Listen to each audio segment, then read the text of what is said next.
예, 안녕하세요. 본론에 들어가기 전에 잠깐 한 말씀 드리고 싶습니다. 요즘 가격이 마음 같지 않아서 힘드신 분들 많으실 겁니다. 투자라는 거, 내 인내심과 통찰을 내 돈을 걸고 증명해야 되기 때문에 참 어려운 게임입니다. 머리로 아는 것과 흔들리는 시장 앞에서 그걸 끝까지 지켜내는 건 완전히 다른 차원의 일이고, 여러분들은 그 어려운 걸 지금 묵묵히 해내고 계십니다. 정말 대단한 일이고 박수 쳐드릴 일입니다. 그 여정에 아주 작은 도움이라도 되고 싶어서 밤낮으로 자료를 파고 분석해서 준비했습니다. 자, 그러면 본론으로 들어가 보도록 하겠습니다. 2026년 6월 10일 기사입니다. 조용하지만 굉장히 중요한 일이 하나 벌어졌습니다. 세계 최대 카드 회사 중 하나의 마스터카드가 사람이 아니라 기계가 직접 결제하는 시스템을 공식적으로 열어놨습니다. 이름은 에이전트 페이 포 머신즈라는, 풀어서 쓰면 기계를 위한 결제망입니다. 이제 사람이 빠지고 AI가 스스로 판단을 해서 돈을 쓰는 시대가 공식적으로 시작이 된 겁니다. 이 AI가 결제한다는 게 대체 무슨 뜻일까요? 지금 우리가 하는 결제는 사람이 직접 모든 단계에 끼어 있습니다. 한 번 결제하는데도 몇 초, 몇 분이 걸려도 괜찮습니다. 사람은 하루에 몇 번 결제를 하지 않으니까요. 하지만 AI 에이전트는 다릅니다. 사람을 대신해서 판단하고 행동하는 프로그램이죠. 챗 GPT처럼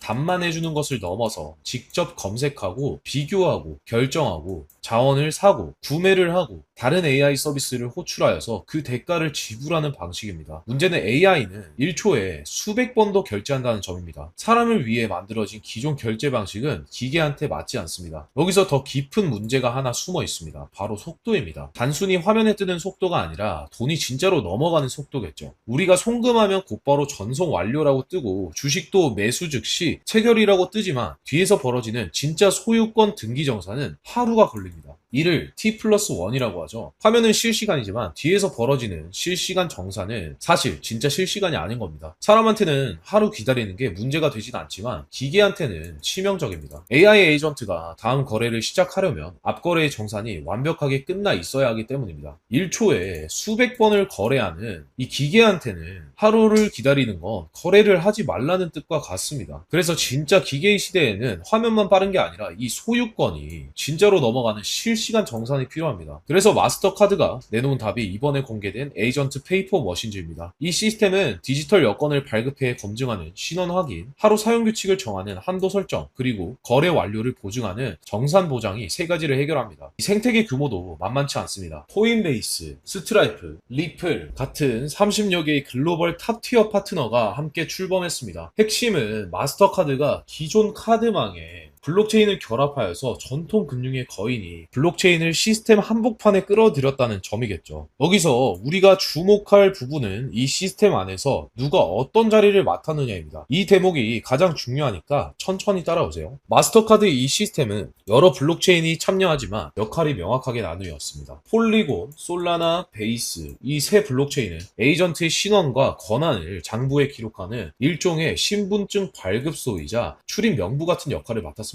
그렇다면 실제로 돈이 오가는 가장 핵심적인 정산은 어디서 할까요? 바로 XRP 레저입니다. 마스터카드는 가치가 실제로 이동하는 정산 레이어로 XRP 레저를 채택했죠. 신분증을 적어두는 일과 진짜 돈이 넘어가는 일은 전혀 다른 무게를 가집니다. 왜 하필 정산은 XRP 레저일까요? 이유는 XRP 레저가 처음부터 결제와 정산만을 위해서 설계되었기 때문입니다. 기계 시대에 필요한 조건을 완벽하게 갖추고 있다는 말입니다. 첫째, 거래가 3초에서 5초 내로 확정되면서 애매한 중간 상태는 없습니다. AI는 확정이 떨어져야 다음 행동으로 넘어가기 때문에 처리 중간 상태가 있으면 멈춰버립니다. 둘째, 이더리움처럼 수수료가 경매식으로 치솟지 않고 고정이 되어 있어서 비용 예측이 가능합니다. AI가 예산을 관리하려면 실행 전 비용을 정확하게 계산을 해야 하니까 자동 결제 시스템이 필수적입니다. 셋째, 복잡한 외부 스마트 컨트랙트 코드에 의존하지 않고 결제 기능이 원장 자체에 내장이 되어 있어 빈틈이 없고 안전합니다. 기계가 필요로 하는 이 조건을 리플은 10년이 넘도록 준비해온 것입니다. 그런데 이 소식이 나오자마자 일부 언론은 또 XRP는 빠졌다, 마스터카드가 쓰는 건 RLUSD 뿐이다 라는 자극적인 프레임을 씌웠습니다. 제목만 보면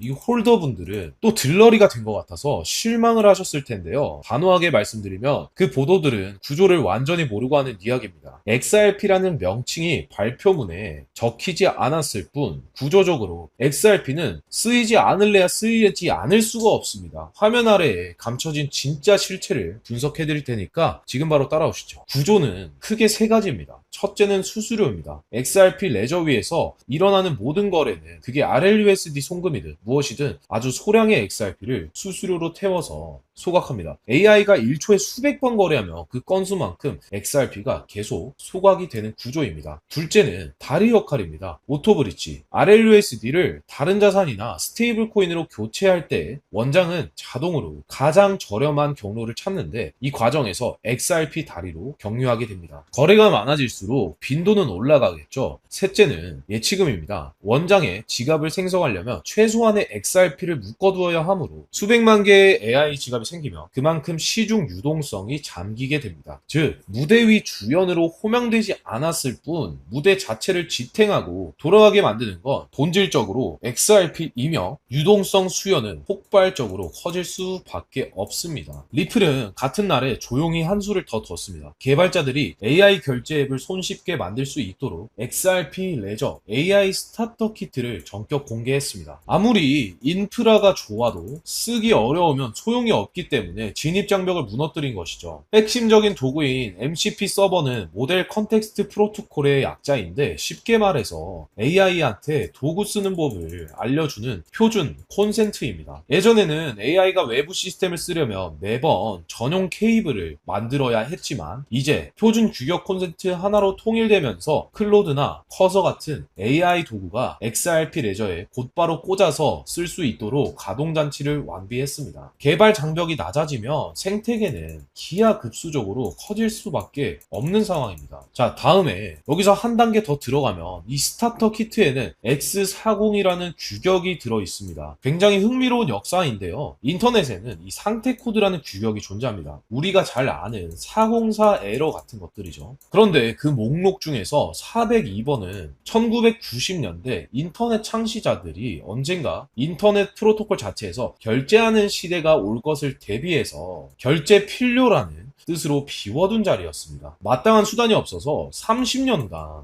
보류되어 있던 이 번호를 AI 시대가 깨운 것이며 X402가 바로 이를 살려낸 결제 표준입니다. AI 에이전트가 서비스를 요청하면 서버가 결제 필요를 답하고 기계가 그 자리에서 비용을 즉시 지불합니다. 리플 파트너가 이 표준에 XRP 레저를 지원 체인으로 포함시키면서 기계들이 XRP나 RLUSD로 비용을 지불하는 역사가 시작되었습니다. 큰 그림을 보면 이번 AI 결제 시스템은 리플이 전개 중에 여러 혁신 전선 중에 겨우 하나일 뿐입니다. 구글 보고서에 양자 내성 암호화를 가장 앞서서 준비하고 있다고 평가받은 양자 컴퓨팅 방어, 이더리움의 영역을 사이드체인과 훅스로 끌어들이는 스마트 컨트랙트, 미국 국법 신탁은행 인가 및 연준 결제망 신청을 완료한 제도권 은행 인프라, 그리고 오늘 확인한 AI 결제망 표준 장악까지 모든 전선에서 리플은 이미 한 발 먼저 길을 개척하고 있습니다. 결제 전용 설계 원장, 개발 도구, 글로벌 결제 표준, 거대 금융사 정산, 레이어 채택을 동시에 거머쥔 곳은 리플이 유일하고 압도적인 선두를 달리고 있는 부분입니다. 그러면 이 모든 구조가 가격과는 과연 어떠한 연관성을 가질까요? 원리는 명확합니다. 마스터카드 같은 거인이 정산을 집행하고 개발자가 앱을 올리고 AI가 초당 수백 번 거래를 돌리면 대규모 유동성이 XRP 레저 위로 쏟아져 들어오게 됩니다. 자산이 풀에 묶이고 브릿지로 경유되면서 상주 자산 규모는 커지고 무대 구동을 위한 XRP 수요는 급증하지만 시종의 유통량은